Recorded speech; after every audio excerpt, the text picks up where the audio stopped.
È guerra fredda tra Ater di Venezia e Regione Veneto, un botta e risposta a distanza a colpi di numeri e accuse. La Regione promuove la procedura di scioglimento del Consiglio di amministrazione a fronte spiega di quanto affermato dai revisori dei conti.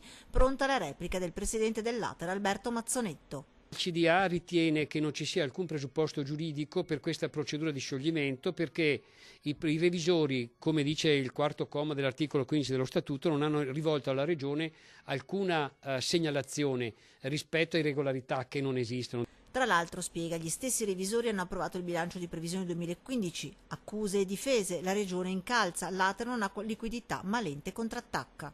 Avanziamo 12 milioni di euro, di cui 8 accertati e 4 in corso di così, per cui all'80% la nostra liquidità dipende dalla Regione. Ai soldi avanzati dalla Regione si devono aggiungere anche il credito verso il Comune di Venezia. Calcoliamo che col Comune di Venezia sono 8 milioni di euro che avanziamo e noi auspichiamo che ci sia un incontro costruttivo con il commissario. Per non parlare dei 2 milioni di euro che lo Stato chiede all'ente pubblico in tasse. A fronte di tutto ciò, spiega il presidente Mazzonetto, poco o nulla possono fare i 3 milioni di euro di utili previsti nel bilancio di previsione 2015.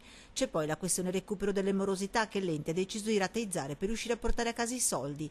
Ad attaccare l'ente c'è anche il sindacato che parla di 1330 case sfitte. È stata una lettura, scorretta, inadeguata di persone incompetenti. In quel dato complessivo, spiega, ci sono varie tipologie di case, tra cui 359 alloggi in piano vendita e 351 dei comuni. Un ente che oggi non costruisce più, ma che piuttosto deve pensare alla manutenzione dei complessivi 11.000 alloggi.